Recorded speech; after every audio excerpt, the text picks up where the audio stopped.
Hello, I'm Theresa Kulikowski-Gillespie. I'm a functional medicine physician assistant with Kestrel Wellness. I'm continuing my discussion on the vagal nerve. The first video was just a brief introduction of where the vagal nerve is in the body, a new theory around this polyvagal nerve from Stephen Porges. And so I want to talk a little bit more about the function of the vagal nerve. Now, it's a nerve that is a cranial nerve. And so we have 12 cranial nerves, and they all come out from the brainstem. The vagal nerve is the 10th cranial nerve. And you can assess its function in a couple of different ways. One, by saying ah and seeing if the very back of the roof of your mouth raises up evenly.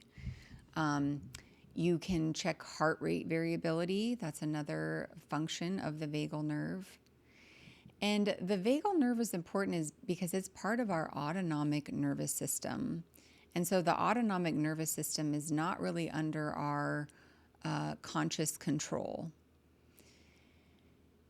It is involved in what's called the rest and digest part of our autonomic nervous system. So we have this fight or flight, right, that we've heard about that, kind of the adrenaline pumping through our nervous system. And then we have the vagal nerve that can come on board and be part of this rest and digest and kind of bring us back into this state of balance within our nervous system.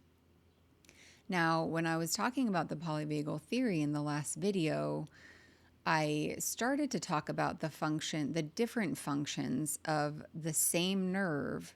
And so from Stephen Porges' perspective, the ventral vagal nerve is the part of the vagal nerve that helps us to have that sense of safety. It helps us to tune into the facial movements of another human being, and also our own facial movements are related to vagal nerve function. And so it helps us to kind of feel connected and close to people.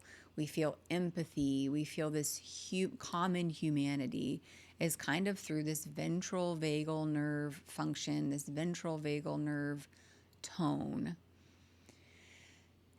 And as we think about the dorsal vagal nerve, remember that the ventral vagal nerve is that part of the nerve that's above the diaphragm, and our diaphragm sits right below our lungs. And so the dorsal vagal nerve is underneath the diaphragm. And remember that it doesn't have that nice myelin coating on it. And it also is really involved in our primitive shutdown response is what it's called. So we oftentimes hear of fight or flight.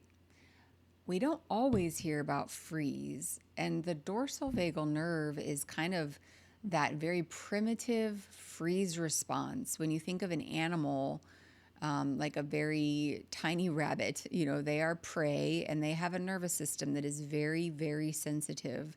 And what will happen is sometimes if they are caught in a predator's mouth, they will go into a dorsal vagal shutdown and they freeze. They look like they're dead. It's called feigning death, and it's a protective mechanism. If the predator thinks that you're dead, then there's no thrill in the hunt kind of a thing. And oftentimes the predator will drop the animal and leave them be, and then the animal comes to later once they've come out of the freeze response. And so we have that dorsal vagal nerve and that kind of freeze shutdown response as our primitive protective mechanism. And so, this is all, again, just reiterating a little bit of what I said in the first video, but elaborating too. This is a complex nerve. And when it's not functioning correctly, it can have a lot of repercussions on our physical and our mental health.